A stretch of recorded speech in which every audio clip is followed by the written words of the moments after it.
우리 개표교회 하면은 이렇게 포근하고 사랑이 많은 교회로 이렇게 소문이 나 있는데, 진짜 와서 보니까 우리 원로 목사님이신 존경하는 안 목사님과 또 새로 오신 이상영 목사님의 그러한 활기찬 새로운 영적 분위기들이 이 교회를 여러 해 섬기면서 그동안 함께 기도와 땀의 수고로 교회를 세워오신 모든 분들의 모든 노력들이 녹아서 정말 온화한 영적인 분위기가 녹아 있구나. 특별히 부족한 사람이 왔는데 식사 또 섬겨주시고, 또 여선교회에서 섬겨주시고, 또 매 시간마다 아름다운 찬양으로 하나님께 영광을 돌려주시고, 다른 무엇보다도 이 자리를 지켜주시고 하나님의 말씀을 함께 나눌 수 있도록 함께 성전에 모여서 기대를 가지고 하나님의 말씀을 나누는 모든 분들 위해 하나님의 놀라운 은혜와 평강과 축복이 함께 하시기를 간절히 주님의 이름으로 축원합니다. 인사를 하고 시작해야죠. 그런데 오늘 아침에 야곱에 대해서 함께 나누었는데, 야곱이 형 에서를 감격스럽게 만났을 때 두려움을 벗어버리고 약복강가에서의 기도로 축복을 얻은 다음에 형한테 나가서 에서를 만날 때, 그럼에도 불구하고 두려운 마음으로 이렇게 인사했죠. 어떻게 인사했습니까? 아이고, 형님의 얼굴을 배우니 하나님의 얼굴을 배운 것 같습니다. 이렇게 인사했습니다. 근데 그 앞에 아이고가 사실은 아주 중요한 추임새입니다. 아이고가 길어지면 이상해집니다. 어디 장례식장 간 것 같고요. 아이고가 짧으면은 정이 없어 보입니다. 아이고 형님의 얼굴 이렇게 하면 이상하고요. 아이고 형님의 얼굴 이렇게 해도 이상합니다. 우리 옆 사람들 보면서 아이고 적당히 하시면서, 보내시고 싶으면 길게 하시면 되고요. 축복하시고 싶으면 적당히. 아이고 집사님의 얼굴을 배우니까 하나님의 얼굴을 배운 것 같습니다. 이렇게 인사합시다.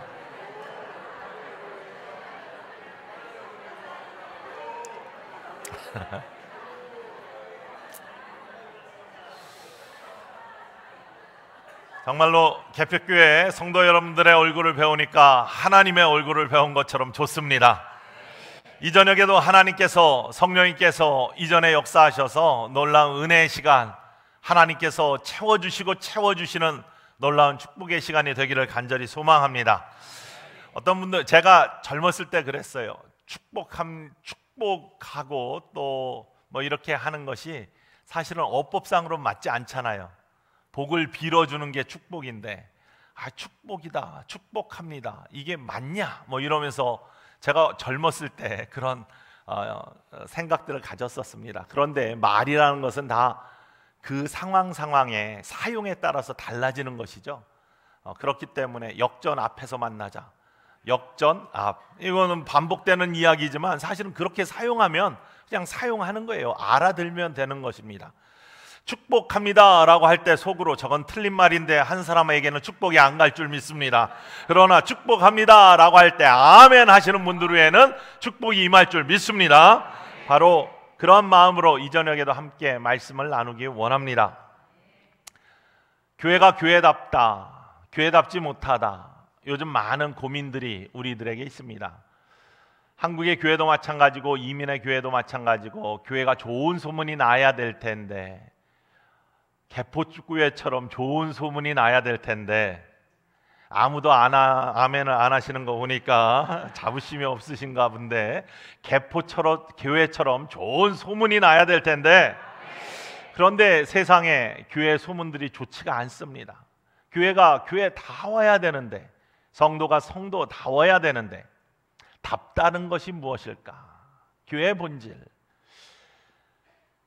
동양에서건 서양에서건 이 답다라는 것, 본질의 문제에 대해서는 끊임없이 질문을 해왔습니다.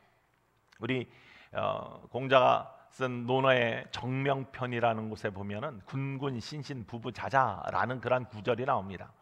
임금은 임금답고, 신하는 신하답고, 이 아버지는 아버지답고, 자녀는 자녀다운 거, 이게 아름다운 세상의, 질서 있는 세상의 모습이다. 물론 비판하시는 분들도 계시지만 다음에 대해서 아주 중요한 구절입니다. 목사는 목사답고, 장로님은 장로님답고, 권사님은 권사님답고, 집사님은 집사님다운 거, 그러한 성도님은 성도님다운 거, 그러한 귀한 모습 속에 교회의 아름다움이 있을 테지요. 서양에서는 플라톤이라는 철학자가요, 우리 동네가 군인 지역이라고 했습니다. 실질적으로 액티브한 군인들도 있고요, 리타이어한 군인들도 많고, 리타이어한 다음에 government service, 그러니까 한국말로 군무원이라고 보통 하죠. 그러한 일들을 하시는 분들이 많이 계신데, 그분들에게 있어서 플라톤도 이야기한 것처럼 군인의 가장 중요한 덕목이 뭐냐 하면 용기다, 이렇게 이야기를 합니다.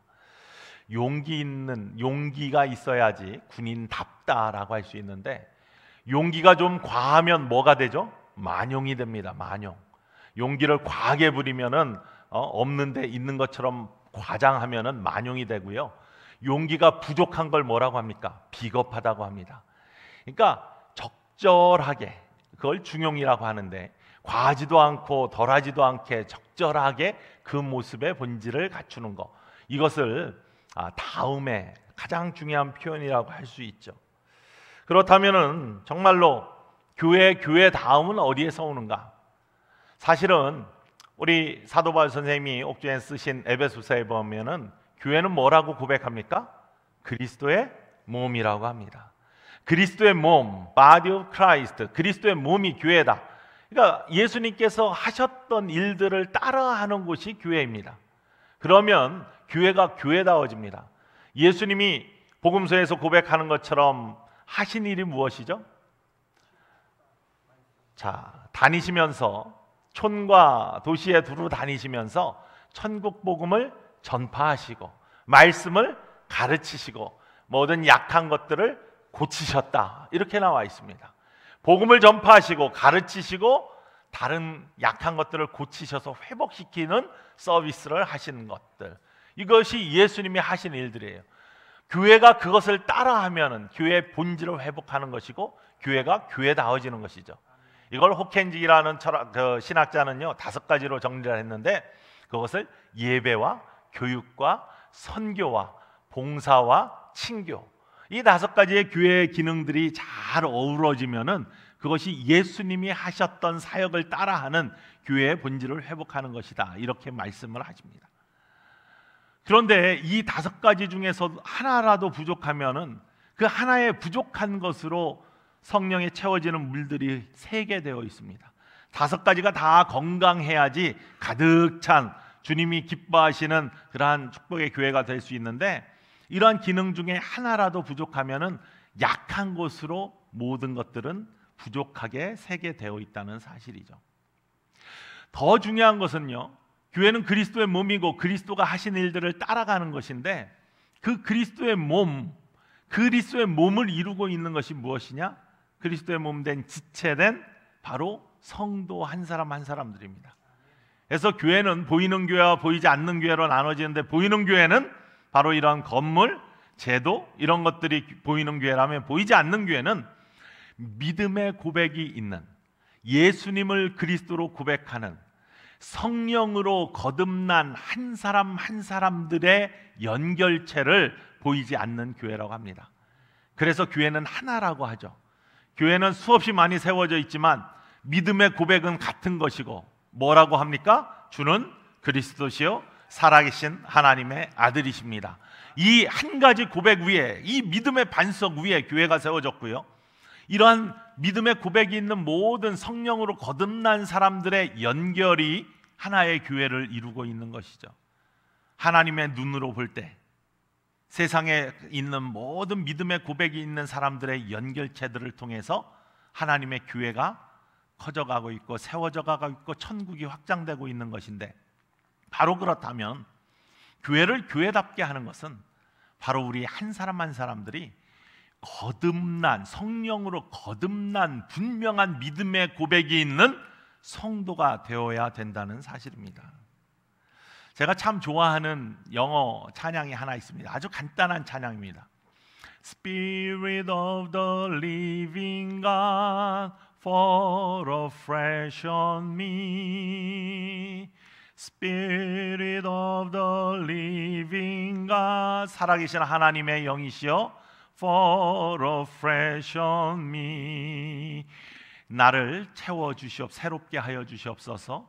melt me, 나를 녹여주시고, mold me, 나를 빚어주시고, fill me, 나를 채워주시고, use me, 나를 사용해주시고, Spirit of the living God, fall afresh on me.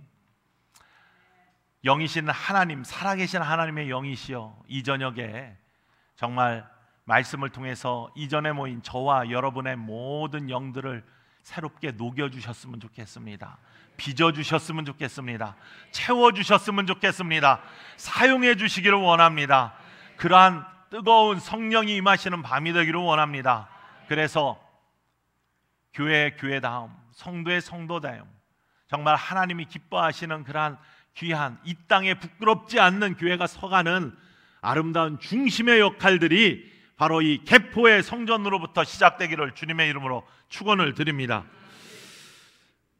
제가 처음에 미국에 갈 때 공부하러 갔습니다. 조금 늦게 공부하러 갔는데요, 그렇게 간 이유는 다음에 설명드릴 기회가 있을 것입니다. 그런데 중요한 것은 공부를 하러 갔는데 페이퍼를 내야 되잖아요. 페이퍼를 써가지고 내야 되는데 프린아웃을 다 해가지고 찝어서 내야 되는데 집에 그 당시만 해도 이렇게 집게를 호치케스라고 했습니다. 어렸을 때 저는 호치케스가 영어인 줄 알았습니다. 어렸을 때부터 그렇게 불러서 해가지고 스테이플스라는 큰 문방구에 가가지고 호치케스를 찾았습니다. 찾는데 보이지가 않아요. 너무 커서. 점원한테 물어봤습니다. 호치케스가 어디 있냐고. 못 알아듣습니다. 얼마나 답답한지 알 수 없어요. 그래서 제가 발음이 잘못됐나, 좀 굴려야 되나 보다, 호치케스 이랬습니다. 못 알아듣습니다. 역시 주워 들은 건 있어서 미국에서는 발음보다는 액센트가 포인트라고 하더라. 호치키스 이래도 못 알아듣고, 호치키스 이래도 못 알아듣고, 여러 번 트라이 했는데 못 알아들어서 결국에는 어떻게 했냐, 바디랭귀지로 페이퍼 했더니 그제서야 알아듣고 그걸 찾아주었습니다. 이렇게 커뮤니케이션이 안 되면 얼마나 답답한지 알 수 없습니다. 우리 사투리도 그렇죠. 학교와 학교가 어떻게 다른지 아십니까? 학교는 다니는 곳이고 학교는 댕기는 곳입니다. 제 친구 목사님이 나한테 외국어 몇 개나 하냐 해가지고 제가 몇 개 한다고 하니까 자기는 더 많이 할 수 있다. 잘 모르겠습니다. 이것을 영어로 뭐라고 하냐고 물어서 I don't know, 아니면 I don't have any idea 이랬더니 그거를 중국말로 뭐라고 하는지 알아요? 이렇게 물어봐요. 잘 모르겠습니다. 중국말로 뭐라고 하죠? 끼아우뚱입니다. 끼아우뚱. 일본말로는 아리까리, 아리까리. 프랑스 말로는 아리숑. 독일 말로는 MMO 이러더라고요. 정말로 그렇게 가서 쓰면은 안 통합니다. 전부 다 넌센스 퀴즈죠. 이 커뮤니케이션이 안 될 때 얼마나 답답한지는 저는 저희 회중을 통해서 늘 깨닫습니다. 저희 처치 멤버에는 영어 회중이 한 15% 정도 됩니다. 이제 남편들이 미국인인 경우가 많습니다. 그들 중에 미국인이라고 해서 다 영어를 잘하느냐, 한국 사람이라고 다 한국말 잘합니까? 아니에요. 말이 안에서 이렇게 굴러가시는 분들, 정말 알아듣기 힘든 사람들, 배려하지 않고 막 그냥 말씀하시는 분들, 이런 분들하고 대화할 때는요, 제가 간절히 기도합니다. 주님, 저거는 방언도 아니지만 방언 통역의 은사를 좀 내게 주십시오. 알아들어야지 대화를 하고 리스판스를 하는데 참 어려울 때가 있습니다. 이렇게 어려운 대화들, 참 답답한 대화들이 오늘 본문의 대화입니다. 오늘 본문을 보시면요, 2절부터 이렇게 되어 있습니다. 함께 성경 구절을 함께 보실까요? 요한복음 3장 2절부터입니다. 우리 한 목소리로 읽어볼까요? 그가 밤에 예수께 와서 이르되 라삐여, 우리가 당신이 하나님께로부터 오신 선생인 줄 아나이다. 하나님이 함께 하시지 아니하시면 당신이 행하시는 이 표적을 아무도 할 수 없음이니이다. 예수께서 대답하여 이르시되 진실로 진실로 내게 이르노니 사람이 거듭나지 아니하면 하나님의 나라를 볼 수 없느니라. 니고데모가 이르되 사람이 얽으면 어떻게 날 수 있삼나이까? 두 번째 모태에 들어갔다가 날 수 있삼나이까? 예수께서 대답하시되 진실로 진실로 내게 이르노니 사람이 물과 성령으로 거듭나지 아니하면 하나님의 나라에 들어갈 수 없느니라. 여러분, 이 대화가요 얼마나 답답한 대화인지 가만히 들여보시기 바랍니다. 니고데모는 지금 눈에 보이는 것에 대해서만 이야기합니다. 다시 말하면 육적인 것에 대해서만 이야기합니다. 예수님이 하시는 표적을 내가 멀리서 지켜봤습니다. 이거 하나님께로부터 온 사람이 아니면 할 수는 없는데 이 눈에 보이는 이 표적 어떤 권능으로 하시는 겁니까? 정말 하나님께로부터 오신 사람입니까? 아니면은 그렇다면은 진리에 대해서, 영생에 대해서 어떻게 저에게 가르쳐 줄 수 있겠습니까? 뭐 이런 의도로 예수님께 밤에 찾아와서 지금 니고데모가 묻습니다. 그런데 예수님은 내가 진실로 진실로 네게 이르노니 사람이 거듭나지 아니하면 하나님 나라를 볼 수 없다, 이렇게 이야기합니다. 예수님은 지금 영적인 것에 대해서 말씀하고 계세요. 했더니 니고데모는 금방 다시 이야기를 합니다. 아니, 사람이 늙으면 어떻게 다시 날 수 있습니까? 어머니 모태에 어떻게 다시 들어갔다 나올 수 있습니까? 다시 육적인 것을 이야기합니다. 예수님께서는 다시 이야기하십니다. 내가 진실로 진실로 네게 이르노니 사람이 물과 성령으로 거듭나지 아니하면 하나님 나라에 들어갈 수 없다라고 선포를 하십니다. 전혀 다른, 한 사람은 육의 것, 한 사람은 영의 것을 이야기하고 있으니까 서로 커뮤니케이션이 안 되는 것이죠. 그러면서 예수님이 설명하시죠. 육으로 난 것은 육이고 영으로 난 것은 영이다. 내가 네게 거듭나야 하겠다 하는 것을 이상하게 여기지 마라. 바람이 부는데 바람은 소리는 들려도 어디서 왔는지 어디로 가는지 보이지 않는다. 바람은 느낄 수 있는 것이다. 바람은 영향력이 있는 것이다.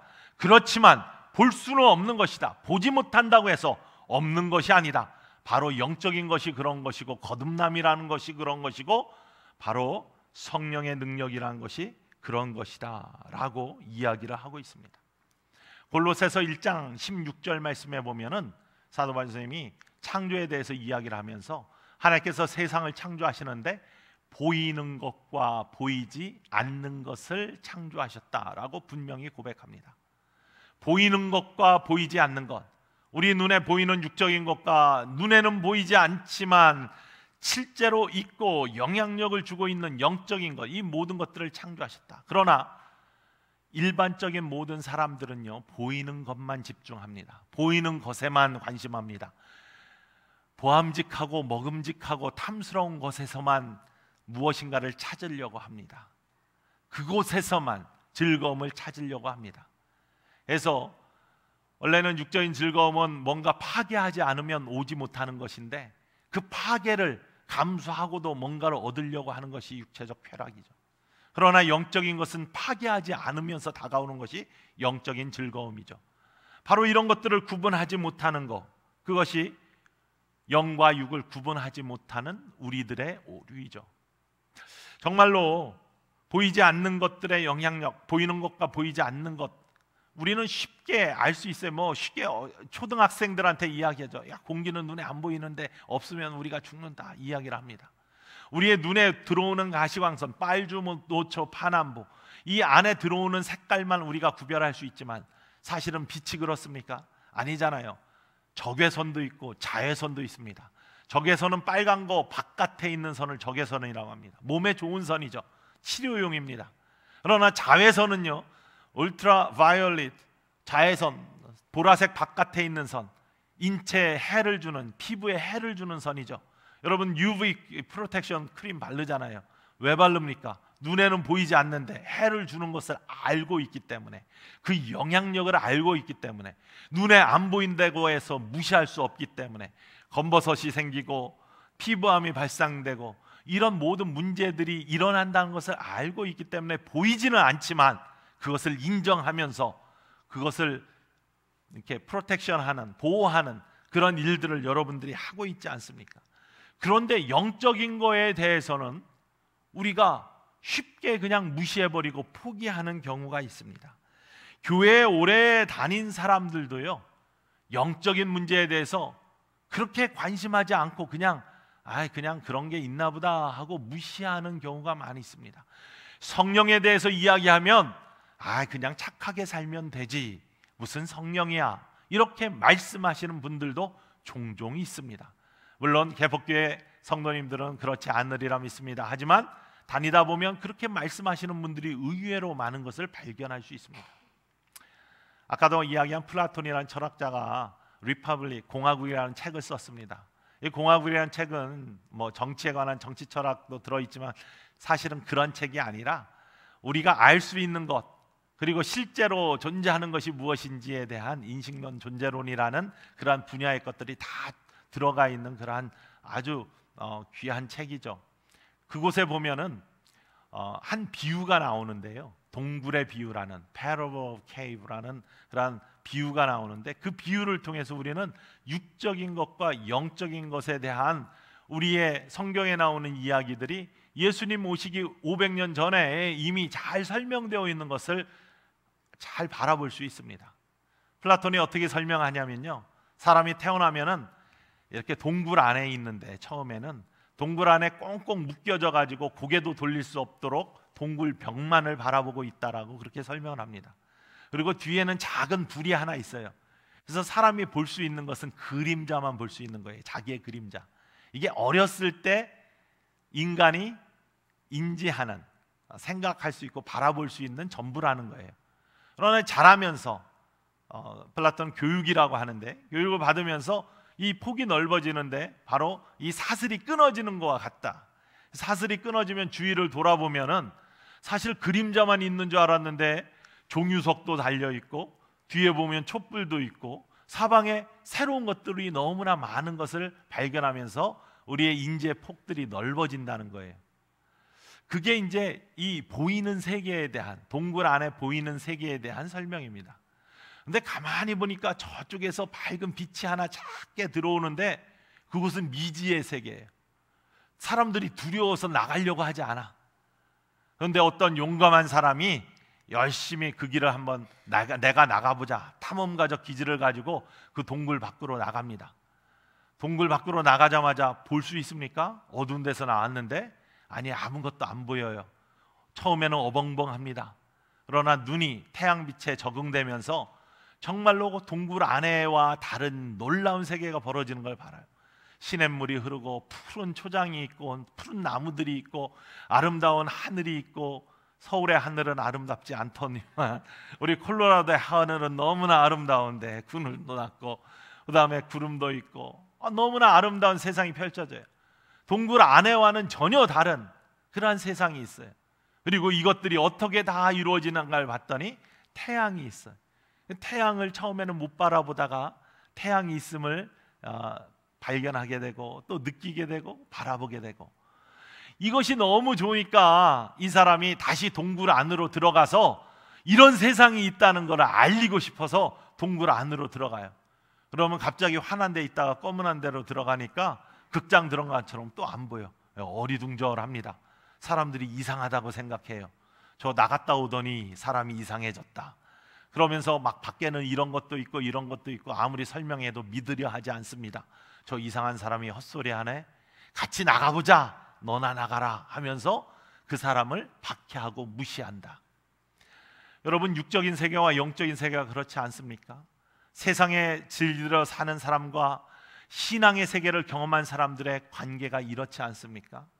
우리가 그냥 세상 속에서 살다가 성령을 체험하고 하나님을 체험하고 예수 그리스도를 만나서 더 기가 막힌 영적인 세계가 있다는 것을 우리가 경험하고 처음에는 어리둥절하지만 그러한 즐거움 속에, 영적인 즐거움 속에 빠져서 신앙생활을 하면서 또 다른 하나님이 주시는 즐거움을 누리며 인생을 살 수 있는데, 그걸 나만 느끼기에는 부족하니까 하나님이 전도의 마음을 주시고 다른 사람들에게 예수를 믿으면 또 다른 영적인 즐거움이 있다, 천국에 대한 소망이 있다, 이런 즐거움들을 전하기 위해서 다시 동굴 안으로 들어가는 것 같은 우리들의 인생의 모습. 그러나 세상 사람들은 그것을 믿지 않고 이상해졌다고 하고, 저 사람 예수에 미쳤다고 하고, 어떻게 교회 다니더니 뭐 이상해졌다고 그렇게 박해하는 그런 모습 속에 우리들의 모습이 있는 건 아닌지, 보이는 것과 보이지 않는 것의 모습이 이렇게 구분된다는 것입니다. 그런데 오늘 니고데모와 예수님의 모습 속에 이런 모습이 나타나고 있습니다. 사실은 니고데모가요, 굉장히 좋은 사람입니다. 요한복음에만 3번 등장합니다. 요한복음 3장, 요한복음 7장, 요한복음 19장에 3번이나, 성경에 이름이 3번이나 등장하는 사람 흔치 않습니다. 오늘 함께 읽은 요한복음 3장 1절 말씀에 보면은, 그런데 바리새인 중에 니고데모라 하는 사람이 있으니 유대인의 지도자라, 이렇게 시작합니다. 그는 바리새인이었어요. 하나님을 아는 사람이었고 율법을 아는 사람이었고 율법을 잘 지키는 사람이었어요. 유대인의 지도자라고 되어 있습니다. 유대인의 지도자, 역사적으로 보면은 로마의 속국이었던 이스라엘은요, 로마가 문화 정치를 합니다. 그러니까 모든 권한들을 그 이스라엘의 지도자한테 그렇게 주고 군부가 통치하면서 세금만 걷어들이는 그런 통치를 합니다. 그렇기 때문에 산헤드린 공회원이라는 그러한 입법, 사법, 행정부가 하나로 묶여진 강력한 통치기구를 인정해 주는데 71명으로 구성되어 있습니다. 지금의 국회의원보다 더 강력한 권력을 가지고 있었고요, 더 큰 명예를 갖고 있었습니다. 그 중에 한 사람이 니고데모입니다. 뿐만 아니라 이는 가말리엘 학파의 사람입니다. 최고의 학부를 나온 사람입니다.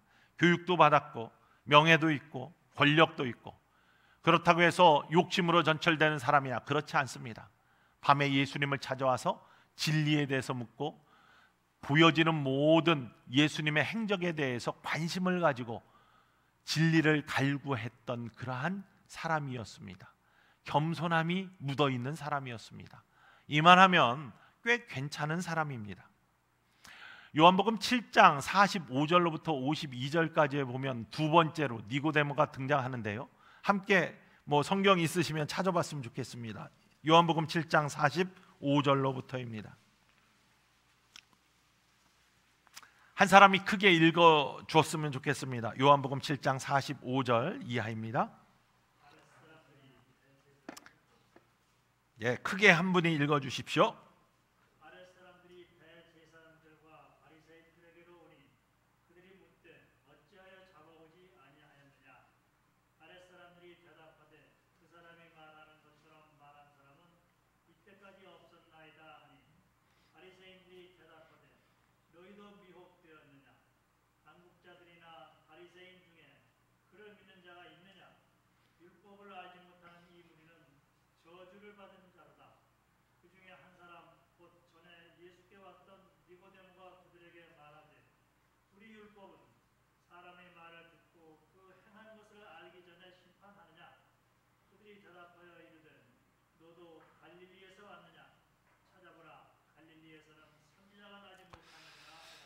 아멘. 무슨 말씀이냐면요, 예수님의 인기가 치솟기 시작했습니다. 많은 사람들이 예수님을 따라다니기 시작했습니다. 대제사장들과 지도자들이 긴장하기 시작했습니다. 새로운 뭔가 사람들을 이끌고 다니는 강력한 리더십이 나타났다. 거기에 관심하면서 하속도를 보내서 밑에 사람들을 보내서 한번 잡아와라 그랬습니다. 그런데 이 밑에 사람들이 가가지고 잡아오지 않고 그냥 왔어요. 왜 그냥 왔느냐 했더니, 우리가 지금까지 들어본 말씀 중에 저렇게 권위 있는 말씀은 들어본 적이 없습니다. 너희도 미혹되었느냐? 율법을 알지 못하는 것들 전부 다 이거 저주받을 사람들이다 라고 이렇게 험악한 분위기에서, 전에 밤에 예수님께 나왔던 니고데모가 라고 50절에 나와 있죠. 니고데모가 예수님을 변호합니다. 이 험한 분위기에서, 아니 우리 법에 사람이 한 일 이런 것들 진짜로 알아보지 않고 어떻게 추측만 가지고 사람을 잡아오라 할 수 있겠느냐 라고 예수님을 변호합니다. 했더니 대제사장들과 다른 사람들이 너도 갈릴리 출신이냐 하면서 니고데모에게 질책을 하는 모습입니다. 이 험악한 분위기에서 예수님을 변호했던 사람, 꽤 괜찮은 사람이잖아요. 또 한 번 또 나옵니다. 요한복음 19장 38절과 39절 말씀입니다. 한번 찾아보시기 바랍니다. 그리고 한 분이, 가장 먼저 찾으신 분이 읽어주시기 바랍니다. 요한복음 19장 38절 39절 말씀.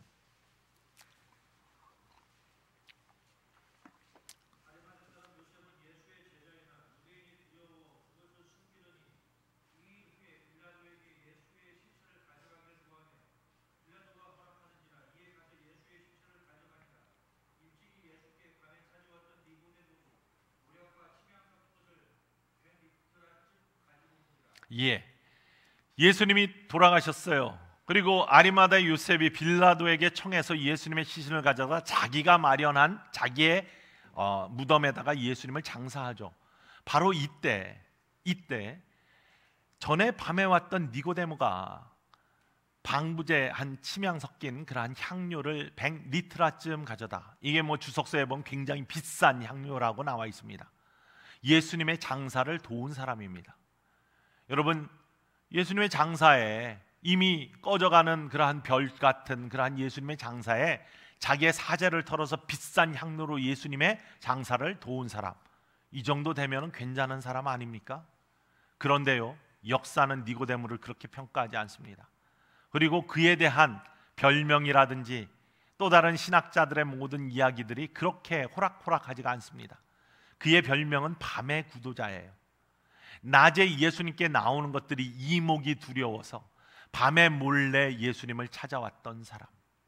또 어떤 곳에는 달이 지구를 빙빙 도는 것처럼 예수님의 주변만 맴돌았던 사람, 이렇게 평가합니다. 종교개혁자 칼빈은 뭐라고 이야기하냐면 니고데모 족속이라는 표현을 씁니다. 니고데모 족속이라는 것이 좋은 표현이 아닙니다. 그 당시에는 종교개혁이 일어났잖아요. 오직 믿음으로, 오직 성경으로, 오직 은혜로, 이 믿음의 기치를 가지고 루터와 함께 칼빈이 프랑스에서 막 종교개혁을 일으킬 때 캐톨릭 교회 안에 있던 사람들이 정말로 형식적인 믿음에서 진정으로 뜨거운 성령의 체험, 거듭난 사람이 되기 위한 이 개신교 운동의 프로테스탄트 무브먼트에 넘어오기를 원하고 회심하기를 원하는 그런 사람들이 많이 있었습니다. 근데 카톨릭 교회가 얼마나 박해를 했는지, 회심하겠다라고 결정하는 순간 그 사람뿐만 아니라 가족들을 다 죽이고 도륙했습니다. 이런 싸움들이 유럽에 계속해서 캐톨릭과 개신교의 전쟁이 계속 이어졌잖아요. 그러면서 이러한 죽음이 두려워서 마음은 개신교에 가 있는데 여전히 몸은 캐톨릭 교회에 남아있는 사람들, 이 사람들을 니고데모 족속이라고 불렀어요. 마음은 예수님께 가 있는데 몸은 여전히 지금 바리새인들과 함께, 유대 지도자들과 함께 예수님께 넘어오지 못하는, 예수님의 진정한 제자가 되지 못하는, 성령으로 진정한 거듭남의 사람이 되지 못하는 모습들의 대표자의 모습으로 니고데모를 이야기하고 있다는 사실입니다. 참 안타까운 일입니다. 밤의 구도자, 하나 되지 못한 신앙인. 회사에서 제가 창역교회 부목으로 있다가 인천에 있는 창역교회 부목으로 있다가 미국에 갔는데, 창역교회 부목으로 있을 때 바로 옆에 인천 세무소가 있습니다. 인천 세무소에서 신우의 예배를 매주 드려달라고 해가지고 제가 1년 좀 넘게 매주 가서 예배를 드렸었습니다. 근데 거기에 많은 기독교인들이 있는데 예배 드리러 오신 분들은 조금밖에 안 돼요. 왜 그렇습니까? 그랬더니 회사에서 믿음의 사람이라고 하면은 뭔가 하는데 불편하기 때문에 교회 다니는 거 감추고 산다는 거예요. 떳떳하지 못하게. 요즘 한국 인터넷 보면은 초등학생들이 이렇게 답안지 쓴 재미난 것들이 많이 나와 있어요. 뭐 이웃집에서 뭔가를 갖다 줬다, 선생님이 원하는 답 5자, 감사합니다, 뭐 이런 건데 고맙습니다, 뭘 이런 걸 다 뭐 이렇게 써놓은 거, 뭐 이런 거. 어떤 아저씨가 술을 잔뜩 먹고 골목에서 크게 노래를 부르며 가고 있다. 이를 사자성어로 뭐라고 하는가? 선생님이 원하는 것은 고성방가예요. 그런데 답안지에 이렇게 썼어요. 아빠인가? 이렇게. 여러분, 정말로 기독교 교육이나 신앙 교육은 부모가 모범이 되면 되는 거예요. 교회 앞만 보내도 부모가 이중적이면 제대로 안 되게 되어 있습니다. 가정에서부터 출발하는 믿음의 교육들, 이것이 얼마나 중요한지 알 수 없어요. 이중적이지 않는 모습들. 그래서 예수님께서도 회칠한 무덤 같은 바리새인들을 속은 썩고 있으나 겉은 화려하게 회를 칠해서 그럴싸하게 꾸며놓은 모습을 가장 힐난하셨던 것이죠. 그런데 중요한 것은 이렇게 겉과 속이 다른, 아니면 다가가지 못하는 그러한 모습으로 삶을 살고 있는 대표적인 모습으로, 물론 나중에 어떻게 바뀌었는지는 잘 모르겠습니다. 그러나 지금 나타난 모습으로만 보면은 지구에 달이 뱅뱅 돌듯이 하나 되지 못하는 그러한 모습들에 대해서, 거듭나지 못한 모습에 대해서 그렇게 이야기하고 있다는 것입니다. 포도나무와 가지가 붙어 있어야지만 생명이 있는데 붙어 있지 못한 모습들, 바로 그것을 이야기하고 있다는 사실입니다. 저는요, 저희 아버님이 목회를 하셨습니다. 44년 하고 은퇴를 하셨습니다. 어렸을 때부터, 제가 어렸을 때는 공주 제일감리교회에서 목회를 하셨고요, 그 다음에 서울로 올라오셔서 도남교회에서 하시고 해성교회에서 목회를 하셨는데, 그리고 은퇴하셨는데, 공주 제일감리교회, 제가 어렸을 때부터 저희 어머니는, 제가 장남이거든요, 2남 1녀 중에, 저한테 허락도 받지 아니하시고 하나님께 바쳐버리셨대요. 그래서 저는 할 수 없이 저는 그냥 목사가 되어야 되는지 알았어요. 아버님은 한 번도 우리 삼남매한테 목사 되라는 얘기 안 했는데 다 목사가 됐고, 목사 가정이 됐는데, 사모가 됐는데, 우리 어머니는 유독 나만 바쳐버리셔서 할 수 없이 목사가 되는 줄 알고 어렸을 때부터 나는 목사야, 주변에서 다 작은 목사라고 불렀어요. 그리고 공주 인구가 그때 3만이었는데, 공주 인구가 어린 교인이 1000명이 넘었으니까 30명 중에 한 사람은 우리 교인이에요. 저는 다니면서 맨날 인사만 하고 다녔어요. 그러면 착하다고 그러고, 그럼 착하면 좋으니까 더 착해지고 뭐든지 열심히 하고, 중학교 때는 해서 뭐든지 하면 다 되니까 중학교 때 이렇게 수련회 가서 토론회 하고 그러는데 열등감에 대해서 이야기하고 그러면은 그런 걸 왜 가져요? 뭐 이러면서 싸가지 없게 이야기하고, 참 재수 없었던 그런 사람이었을 거예요. 정말로. 그러고 나는 죄가 하나도 없는 줄 알았어요. 목사의 아들이고 착하고 주일 꼬박꼬박 지키고 엄마 아빠 말씀 잘 듣고 친구들하고 안 싸우고 얼마나 좋은 모범생인데, 나 주님이 너무나 기뻐하시는, 성경 퀴즈 나가면은 우리 이상형 목사님 친구 신효섭이라고 있는데 교회 대항으로 이렇게 하거든요. 그러면 걔가 1등 아니면 내가 1등, 맨날 나눠 갖고 그래가지고 성경도 많이 알지. 나는 이렇게 하면서 자랐는데, 중학교 3학년 때, 그 당시에 70년도에 당시에 이렇게 기도원 운동이 일어났었습니다.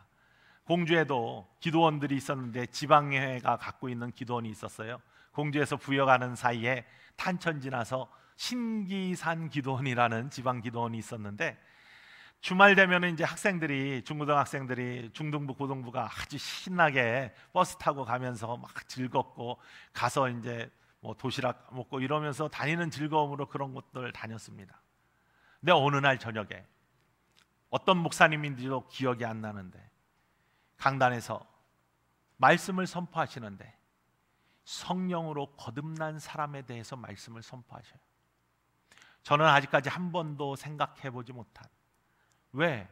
이미 나는 목사 될 건데, 하나님 자녀인데, 우리 아버지가 목사인데, 뭐 이러면서 나는 죄가 없는데 했는데, 죄에 대해서 말씀하시면서 하나님 앞에 진심으로 죄를 회개하며 성령으로 거듭나지 아니하면 하나님 나라의 주인이 될 수 없다라는 그런 말씀이 어린 마음에 박혔어요. 정말 살아계신 하나님의 말씀이 박히기 시작해요. 그리고 함께 통성기도를 시키는데요, 저는 그 전까지는 다른 사람들이 하는 통성기도 많이 보고 그냥 기도하라고 하면 중얼중얼 쫓아 신흥만 내고 그랬는데, 제 입이 열려지기 시작하는데 성령이 붙든 그 입술이 어떻게 움직여지는지 모르게 그렇게 기도가 터지면서 제 눈에서 하염없이 눈물이 흐르며 회개가 시작되는 거예요. 나는 죄가 하나도 없는 줄 알았는데 고백되는 죄의 제목들 얼마나 많은지 제가 깜짝 놀랐어요. 두 가지에 놀랐는데, 내 죄가 이렇게 많았나? 내가 하지 않는 기도처럼 하면서 성령에 붙들려 하면서도 놀래고, 두 번째는요, 인간 속에 이렇게 많은 액체가 들어있었나? 이런 걸로 놀랐습니다. 수없이 많은 눈물과 콧물과 입에서 흐르는 더러운 액체들이 죄와 함께 쏟아지면서 하나님 앞에 얼마나 회개했는지 몰라요. 얼마나 많은 시간들을 회개했는지 모릅니다. 그런데 그때 저는 놀라운 신비의 체험들을 지금도 좋아하는데요. 그래서 많은 사람들이 신비의 체험을 했다고 하면 저는 참 좋아합니다. 왜냐하면 제가 그런 체험을 했어요. 귀에 아름다운 찬양의 소리가 들려지기 시작하는데 기도원 내려와서도 거의 하루 종일 그 음악이 들렸어요. 너무나 아름다운 천상의 음악 같은, 내 귀에 떠나지 아니하는 아름다운 음악이 들렸고, 뿐만 아니라 예수님께서 십자가에 딱 못 박히셔서 계신데 찡그리거나 피 흘리는 모습이 아니라 가시관 쓰신 그 예수님이 환하게 웃으시면서 나를 바라보시며 내 안으로 오세요. 나중에 보니까 랄프 코작이라는 사람이 러핑 지저스, 웃으시는 예수님이라는 그러한 그림을 그렸더라고요. 그 모습과 흡사한 그러한 예수님이 내 가슴 안으로 싹 들어오는 체험을 했습니다. 바로 그 순간 예수님과 하나 되는 체험, 성령이 내 안에 거하시는 체험, 그 다음에 나는 그리스도 예수 안에서 예수님이 나의 구주이시고 나는 이제 평생 주님을 따르며 주님을 섬기는 사람이 되겠습니다. 이전까지는 우리 엄마가 바쳐가지고 목사가 되겠다고 했는데 이제는 주님이 나를 부르시고 내 안에 들어오시고 나와 함께 하시니 내가 주님을 섬기는 목사가 되겠습니다. 롯갈 교회를 섬기는 그러한 목회자가 되어서 평생 주님과 함께 동행하겠습니다. 이러한 콜링에 대한 리스판스와 함께 주님의 부르심에 응답하고 내가 목회를 준비하는 목사의 길을 가기 시작했다는 사실입니다. 주님과 하나 되는 성령으로 거듭나는 체험 속에 내 안에 믿음의 확신과 구원의 확신이 들어온 다음에 얼마나 큰 영적인 기쁨이 임하는지 알 수 없었습니다. 그 들려지는 찬양. 그 다음에 목회를 하면서 뭐 좋은 일만 있겠습니까? 좋은 일도 있고 또 어려운 일도 있었습니다. 그러한 그 모든 과정 속에서 그때마다 기도하면 떠오르는 모습이 뭐냐? 지금 내 안에 나를 향해 웃고 계시고 나의 힘이 되시는 예수님이 이 안에 계시지. 나와 함께 하시지. 나는 주님과 떨어져 있지 아니하는 주님의 사랑하는 자녀이지. 주님이 나를 부르셨지. 나는 거듭난 성령으로 거듭난 하나님의 자녀이지. 라는 그러한 주님이 나와 함께 하시면 얼마나 큰 위로가 되고 능력이 되는지 알 수 없었다는 사실입니다. 그것이 지금까지의 나의 믿음의 길을 지켜온 힘이고 능력임을 여러분들 앞에서 고백하지 아니할 수가 없습니다. 물론 이곳에도 많은 분들이 그러한 체험들이 있을 줄 믿습니다. 저는 학부와 대학원을 철학 공부를 했습니다. 그것도 언어 분석, 철학, 논리학 같은 것들을 했습니다. 그래서 굉장히 분석적인데요. 아무리 분석적이라도요, 하나님께서, 영으로 임하시는 하나님께서, 그리고 신비한 체험을 주시는 체험의 신앙을 강조하지 아니할 수가 없는 것이 제가 체험했으니까, 내 안에 계신 예수 그리스도께서 여전히 나를 보고 환하게 웃고 계시니까, 바로 그것이 능력이니까 이런 고백을 아니할 수가 없습니다. 성경에는 조건문들이 참 많습니다. 우리는 그냥 하나님이 축복하신다, 아니면 하나님이 함께 하신다 이렇게 고백하는데요, 아니에요.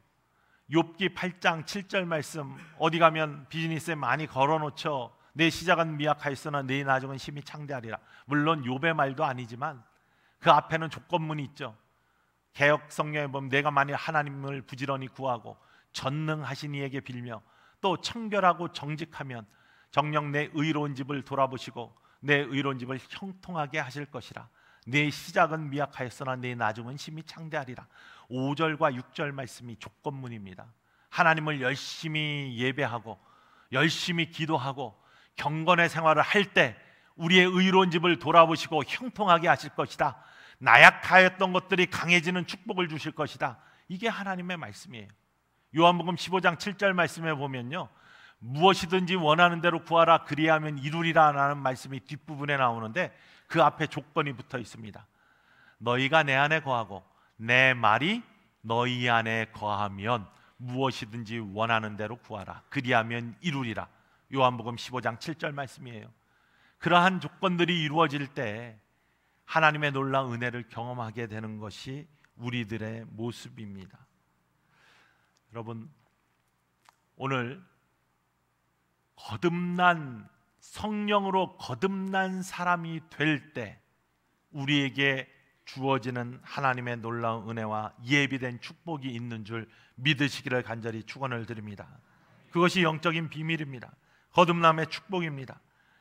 우리 콜로라도 스프링스에 오시면은 저희 앞산이 4,500m라고 했습니다. 파이크스픽이라고 부르는데요, 14,000이 넘는 봉우리들이 콜로라도에만 13개가 있습니다. 14,000피트가 넘는 것이. 그런데 그것을 올라가다 보면 기차로는 한 번에 올라가게 되어 있고요, 차로는 꾸불꾸불 하루 오래 올라가는데 중간에 큰 호수와 함께 좋은 경치가 딱 펼쳐집니다. 많은 사람들이 도시락 가지고 거기까지 가가지고 도시락 가먹고 그냥 내려옵니다. 그러나 진짜 기가 막힌 풍경은 꼭대기까지 올라가야 볼 수 있는 거예요. 꼭대기까지 올라가면은 쭉 락키 마운틴 저 유타로부터 내려오는 열쇠 봉우리가 붕붕붕 보이면서 그곳에서 작산 God Bless America라는 그러한 뭐 야구 경기나 이런 거 보면은 그런 그 찬송가에도 들어 있어요. 미국 찬송가에도 그러한 가사를 쓴 곳이 바로 그 봉우리입니다. 파이스픽이라는 정말 기가 막힌 경치가 쫙 보이는 것이죠. 사람들은 믿음 생활을 할 때도 그렇습니다. 어느 정도까지만 가고 거기서 더 안 가려고 해요. 요만큼이면 족하겠다. 그러나 사실은 그것을 뛰어넘을 때 주시는 하나님의 놀라운 예비된 축복이 더 준비되어 있음을 기억하셨으면 좋겠습니다. 그것을 넘어가야 됩니다. 우리는 컴포트 존이라고 해서 내 편한 것들 여기까지만이라고 정해놓고 요거는 안 넘어가기 원하는 습관들이 있어요. 믿음 생활도 그렇게 합니다. 어렸을 때 저희 아이들이 피아노 의자 위에서 이렇게 하고 있다가 제가 딱 가면은 아빠 하면서 그냥 준비도 안 됐는데 팔짝 뛰어내립니다. 그러면 저는 얼떨결에 안아야죠. 안 안으면 다치니까 딱 안아줍니다. 정말 믿음을 가지고 뛰어드는 것 같은, 어린아이가 걸음마 할 때 엄마가 이리 와 하면은 넘어질 듯 하면서 엄마의 품으로 걸어오는 그 아이는 엄마에 대한 믿음이 있기 때문에, 내가 넘어지면 잡아줄 것이다 라는 믿음이 있기 때문에 그렇게 뛰어오는 것이죠. 우리에게 그런 믿음이 필요할 줄 믿습니다. 하나님 앞에 나아갈 믿음이 필요할 줄 믿습니다. 하나님이 나를 붙잡아 주실 것이다, 하나님이 나를 책임져 주실 것이다, 이런 믿음이 있어야 될 줄 믿습니다. 여러분, 영상 하나 봤으면 좋겠습니다. 곰 이야기 아십니까? 혹시 인터넷에 많이 돌았으니까 보셨을 수도 있는데요, 한번 영상 부목사님한테 부탁했는데 틀어봐 주셨으면 좋겠어요. 불 잠깐 꺼주시고.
예. 어미곰처럼 새끼가 어떤 위험에 처해도 뒤에서 든든히 버텨주시는 우리 하나님의 놀라운 은혜와 우리를 지켜주시는 보호의 손길이 여러분의 삶에 늘 함께 하실 줄 믿으시기를 원합니다. 아무것도 두려워 말라. 주 나의 하나님이 지켜주시네. 놀라지 마라. 겁내지 마라. 주님 나를 지켜주시네. 아무것도 두려워 말라. 아무것도 두려워 말라. 주 나의 하나님이 지켜주시네. 놀라지 마라.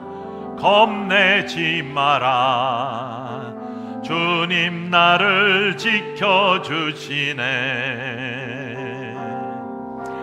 내 맘이 힘에 겨워 지칠지라도 주님 나를 지켜. 힘드신 분들 주님 의지하며 어미곰 같은 주님을 의지하시기 바랍니다. 땅이 험한 풍파 몰아칠 때도 주님 나를 지켜주시네. 주님은 나의 산소. 주님은 나의 요새. 주님은 나의 소망. 나의 힘이 되신 여호와.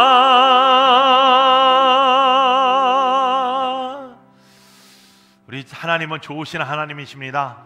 여러분이 뛰어들면 책임져 주십니다.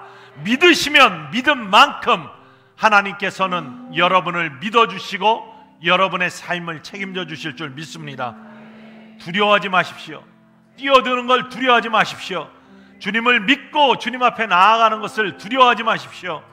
나의 컴포트 존, 나의 편안한 요 존을 부숴버릴 때 하나님의 권능의 역사, 성령님의 능력의 역사들이 여러분의 삶에서 시작될 줄 믿으시기를 원합니다. 빙빙 도는 니고데모와 같은 인생이 아니라요, 정말로 하나님께서 축복하시는 놀라운 인생이 되기 위해서는 성령으로 거듭난 사람이 되어야 됩니다. 여러분, 성령님 어떻게 우리가 얻을 수 있는가? 성령님 어떻게 나의 삶에 들어올 수 있는가? 육으로 난 것은 육이고 영으로 난 것은 영이다. 그런데 성령으로 거듭나야 된다라는 말을 이상히 여기지 말라라고 예수님이 말씀하시면서, 바람이 의미로 부는데 어디서 왔는지 어디로 아는지는 알 수 없지만 그 소리는 들을 수 있지 않느냐? 느낌이 있지 않느냐? 영향력이 있지 않느냐? 여러분, 교회도 마찬가지입니다. 교회 뭐 이런 이야기가 있죠. 교회 사이즈는 뭐냐? 교회의 영향력이다. 개폭교회가 이 주변에 또 서울에 또 세계에 선교하며 전도하며 아름다운 그리스도의 귀한 빛과 소금의 역할을 감당하며 영향력을 끼칠 때, 그것은 다른 어떤 것과도 비교할 수 없는 하나님께서 기뻐하시는 축복의 교회가 될 수 있고 큰 교회가 될 수 있음을 믿으시기를 원합니다. 성령으로 거듭나야 그런 일들을 감당할 수 있는데요, 어떻게 하면 성령으로 거듭날 수 있느냐, 성령 받을 수 있느냐, 여러 가지가 있겠죠. 두 가지 간단하게 구하면 된다. 누가복음 11장 13절 말씀입니다. 우리가 너무나 잘 아는 말씀입니다.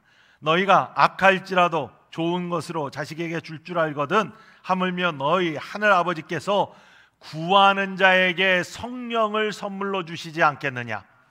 구하는 자에게 성령을 선물로 주신다. 우리 따라합시다. 구하는 자에게 성령을 선물로 주신다. 오늘 이 저녁 성령을 구할 수 있기를 원합니다. 두 번째는 순종하면 주신다고 되어 있습니다. 사도행전 5장 32절 말씀입니다. 우리는 이 일의 증인이요 하나님이 자기에게 순종하는 자들에게 주신 성령도 그러하니라 하니라. 하나님이 하나님께 순종하는 사람에게 주신 성령도 그러하다라고 말씀하십니다. 하나님의 말씀에 순종하면 성령의 사람이 될 줄로 믿으시기를 원합니다. 아가서에 보면요, 아가서 1장 9절 말씀에 하나님이 사랑하는 사람을 어떻게 표현하고 있냐면은 바로의 병거의 준마에 비유하고 있습니다. 이집트 왕의 병거를 끄는 말, 이것이 하나님이 사랑하는 사람의 모습이다. 그런데 바로의 병거의 준마를 뽑는 기준이 있습니다. 이집트 사막이잖아요. 사막에 말들을 쭉 해놓고 사막을 횡단하게 만듭니다. 하루 종일 뛰게 만듭니다. 그 놀라운 체력들을 다 감당한, 중간에 쓰러지지 않은 말들이 결국 마지막 오아시스에 와서 싹 씁니다. 그런데 대부분의 말들은 와가지고요, 너무나 목이 마르니까, 지금 목말라 죽게 생겼으니까 말도 그냥 목을 쳐박고 물을 마시기 시작한답니다. 그런데 진짜 훈련된 말들은요, 거기에 그냥 서 있는답니다. 아무리 목이 말라도 주인이 와서 먹어 해야지만 물을 먹기 시작한다는 거예요. 바로의 병거의 준마가 되는 기준이 바로 그거라는 것이에요. 그 체력 시험을 거치고 그냥 체력만 좋은 말이 아니라 주인의 말에 순종하는 말, 그게 바로의 병거의 준마의 기준이다. 그런데 아가서에 보면 하나님이 사랑하는 사람은 어떤 사람이냐? 바로의 병거의 준마와 같은 사람이다. 하나님의 말씀에 순종하는 사람, 바로 그 사람이 성령의 사람이고 성령 충만이 한 사람이 될 줄로 믿으시기를 원합니다. 이러한 거듭난 신앙인이 갖는 사람들이 가질 수 있는 유익, 이것을 오늘 본문 말씀에서 두 가지를 찾아볼 수 있습니다. 그리고 말씀을 맺겠습니다. 여러분, 성령으로 거듭난 사람이 되면요, 두 가지의 유익이 있습니다. 기쁨이 있습니다. 첫 번째는 뭐냐면, 예수님이 두 번이나 강조하시잖아요. 내가 진실로 진실로 내게 이르노니 사람이 거듭나지 아니하면 하나님 나라를 볼 수 없다. 물과 성령으로 거듭나지 아니하면 하나님 나라에 들어갈 수 없다. 성령으로 거듭나면 어떻게 됩니까? 하나님 나라를 볼 수 있는 믿음의 눈이 열린 사람이 되는 것이고, 천국을 소유한 하나님 나라의 백성이 된다는 사실을 이 시간 믿으시기를 원합니다. 천국의 백성이 되는 기쁨이 있습니다. 천국의 백성이 되는 기쁨 무시하지 마십시오. 여러분, 죽은 다음에 들어가는 건 천국이고 하나님 뜻이 이루어지는 게 천국이고 마음속에 평안이 있는 게 천국이라고 예수님께서 가르쳐주고 계시지만, 많은 복음서에서 천국 들어가는 곳 분명하게 고백하고 있습니다. 물과 성령으로 라고 하면은, 어떤 주석가들은 물은 어머니의 양수에서 나오는 육신의 탄생이고 성령으로 거듭난다 하는 것은 영적인 거듭남이다, 탄생이다, 이렇게 이야기하는 분들도 계시고요. 물은 물세례를 의미하고 성령은 성령 세례를 의미한다, 이렇게 주석하시는 분들도 계신데, 중요한 것은 거듭난다는 사실 자체이죠. 거듭남은 말씀을, 하나님을 마음으로 믿고 입으로 시인하는 분명한 신앙 고백뿐만 아니라, 우리의 삶이 180도 하나님께로 등져 있던 곳으로부터 하나님께 돌아서는, 그래서 회개는 후회하는 것만이 아니라 돌아서는 것까지가 회개라는 사실. 여러분의 삶이 하나님께 완전히 돌아서고 하나님을 여러분의 주인 삼는 그 순간, 그것이 믿음의 확신이요 구원의 확신이고 거듭난 사람의 증거가 됨을 이 시간에 믿으시기를 간절히 축원을 드립니다. 그때 천국의 주인공이 되는 거예요. 우리 교회 차기열 권사님이라고 계십니다. 우리 교회는 이중문화 가정이 많아요. 이중문화 가정에는 왕언니들이 있습니다. 흑인 왕언니, 백인 왕언니, 과부 왕언니. 무슨 말씀인지 잘 모르시죠? 남편이 백인이면은 백인 왕언니, 이 대장. 남편이 흑인이신 분은 흑인 왕언니 대장이 있고요. 홀로 되신 분들의 또 대장이 계십니다. 아주 대단한 신앙의 열정을 가진, 그런데 유오디아와 순두개처럼 빌립보 교회 별로 사이는 안 좋으신 그런 분들이 좀 계십니다. 그런데 나중에 돌아가실 때 보면 다 화해하더라고요. 또 근데 이 차기열 권사님이, 제가 딱 부임해서 지금 10년, 햇수로 10년째 섬기는데, 갔더니 신방으로 와달라고 해서 갔어요. 죄송한 말씀인데 있는 그대로 말씀을 드릴게요. 딱 가니까 제가 목사인데 앞에 딱 앉혀놓고 하시는 말씀이, 제가 명동에서 다방을 할 때, 다방 마담을 할 때 깡패 새끼들 5명 정도는 제 손 안에 확 쥐어잡았어요.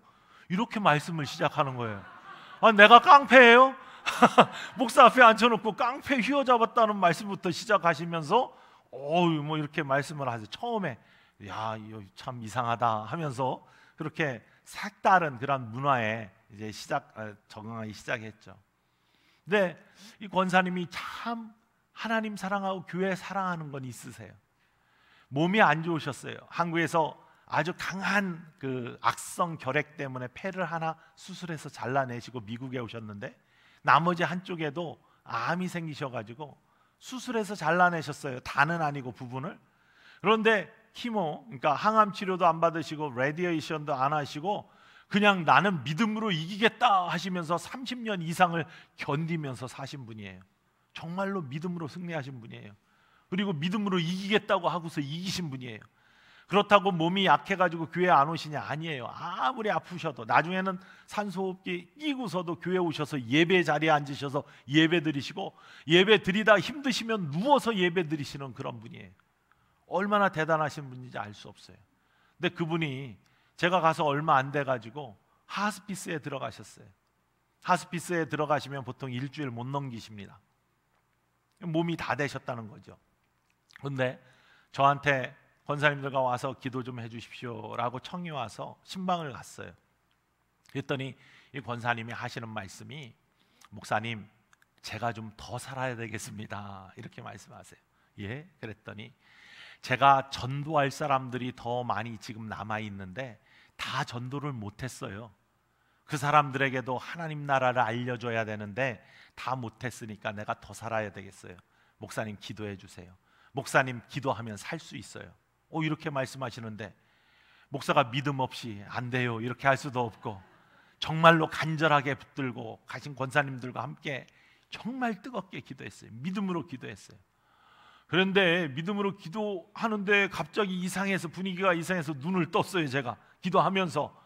그랬더니 이 권사님께서 몸을 떨기 시작하시는데, 정말 바람에 흔들리는 가지, 낚시할 때 붕어 올라올 때 바닥 떠들듯이 막 몸을 떠시면서 방언을 하시는데, 이게 방언인지 돌아가시기 전에 헛소리 하시는 건지 잘 모르게끔 그런 말씀을 하시는 거예요. 하나님이 불러가시나 보다 이렇게 생각했는데 아니었어요. 이분이 다음날 퇴원을 하셨어요. 그리고 4년을 더 사셨어요. 그리고 진짜 전도를 많이 하셨어요. 그런데 4년 더 사신 다음에 임종하시기 일주일 전쯤 다시금 병원에 들어가시면서 저에게 신방을 부탁하셔서 갔어요. 그랬더니, 목사님 제가 4년 동안 참 하나님의 은혜로 다시 살았어요. 근데 그때 목사님께 기도해 달라고 할 때 사실은 전도할 사람들이 있다라고 이야기를 했지만 한 가지 더 문제가 있었습니다. 제가 죽음이 두려웠어요. 내가 믿음 생활을 하기를 했는데 죽음이 두려워서 더 살았으면 좋겠다라는 것을 둘러서 말씀드렸는데 이제는 안 무서워요. 나 갈 준비되어 있고 하나님 나라에 들어갈 준비되어 있고 예수님이 나를 영접하실 것이라는 분명한 구원의 확신이 있어요. 왜냐하면 그때 그 순간, 4년 전에 그 순간 기도하면서 제가 하나님 나라를 보았어요. 그리고 정말 구원의 확신, 성령님이 나를 감싸시면서 회복시켜 주시는 은혜 가운데 하나님의 나라에 대한 소망을 보았어요. 이제는 안 무서워요. 제가 진통제를 많이 맞고 그 당시에 몰핀을 맞고 있었거든요. 고통이 너무 심해서. 이거 다 끊습니다. 제정신으로 예수님 영접받고 싶어요. 약물에 취해서 이렇게 하고 있다 가고 싶지 않습니다. 물론 영이 가지만 육신도 그대로 가기를 원합니다. 이러시면서 정말 앉으셔서, 고통이 심해서 누워서 주무실 수가 없는데 일주일을 앉아서 주무시면서 잠도 못 주무시죠. 그걸 버티셨어요.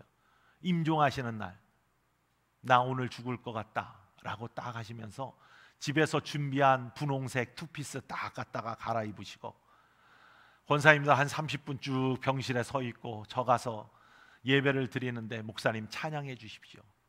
빛나고 높은 보좌와 그 위에 앉으신 주님 바라보면서 내 영혼이 주님 나라 갈 때 천사들이 나를 맞이해 줄 거예요. 주님 나를 안아주실 겁니다. 근데 그 와중에서도 유언을 하신다고 권사님들 많은데 저한테 목사님 유언이 있어요. 말씀도 잘 못하시면서 그런 거예요. 몇 시간 후면 돌아가셔요. 그런데 목사님 교회를 건축하세요 그래요. 뚱딴지 없이 갑자기. 저는 거기서 그럼 약속하는 거잖아요. 30분에 권사님들이 보고 계신데 근데 우리 교회가 지금 1부 2부 예배 다 차지가 않거든요. 근데 건축할 이유가 없는데 그러셔서 왜요? 했더니 목사님 새로운 건축에 이렇게 나오시는 걸 봤대, 환상을. 그래서 그러면 권사님이 헌금 많이 하시고 가시게 그랬어요. 제가 했더니 아니요, 성도들이 합심하면 할 수 있어요 그러시더라고요. 몇 시간 전이에요. 천국 가시기 몇 시간 전에 그렇게 말씀하시면서 여유 있게, 정말 임종 중에 가장 아름다운 임종. 제가 임종을 굉장히 많이 봤거든요.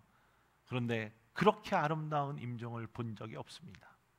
준비된 임종, 하나님 나라에 대한 확신, 거듭난, 성령으로 거듭난 사람이 가질 수 있는 특권, 두려움 없는, 죽음에 대한 두려움이 없는 하나님 나라에 대한 확신. 여러분 그런 것들 이 시간 꼭 가지시기를 주님의 이름으로 축원을 드립니다. 지금 가라는 얘기 아닙니다. 하나님 맡겨준 날 동안 주님을 위해서 열심히 일하시고 하나님께 영광 마음껏 올리시다가 하나님이 부르시는 그날 아멘 하고 주여 어서 오시옵소서 라고 하시면서 하나님 나라에 들어가실 수 있는 여러분들 되시기를 간절히 축원을 드립니다. 하나만 더, 그리고 성령으로 거듭난 사람이 가질 수 있는 특권의 하나는 그리스도의 축복의 통로로 쓰임받는다는 사실입니다. 로마서 6장에 보면은 우리가 그리스도의 병기가 된다라는 말씀이 나오죠. 병기라는 말씀은 무기라는 말씀인데 그걸 영어로는 인스트루먼트라고 하는데요, 용기라는 뜻도 있고 악기라는 뜻도 있습니다. 우리의 지체를 의의 병기로 하나님께 드리라. 여러분 자신들을 의의 악기로 하나님께 드리라. 하나님이 연주하시면 여러분의 모습이 어떠하든지 여러분을 통해서 하나님의 연주하시면 그게 성령으로 거듭난 사람이, 성령님이 여러분들을 붙들어 주시면 내 의지가 아니라 하나님의 뜻에 순종하는 사람들이 되시면 여러분의 인생을 통해서 하나님이 연주하시는 놀라운 음악, 아름다운 인생의 음악들이 충만할 줄 믿으시기를 원합니다. 바로 그러한 삶을 사시는 우리 개포의 모든 성도 여러분들 되실 때 하나님께서 기뻐하시는 이전을 가득 메운 성도 여러분들이 다른 분들과 함께 이곳을 찾을 앞으로의 모든 성도님들과 함께 주님의 꿈을 이루어 가시는 복된 성도 여러분들, 바로 그것이 바로 믿음의 길이고 성령으로 거듭난 사람, 바로 여러분이 그 주인공이 되시기를 다시 한번 주님의 이름으로 축원을 드립니다. 우리 이 시간 함께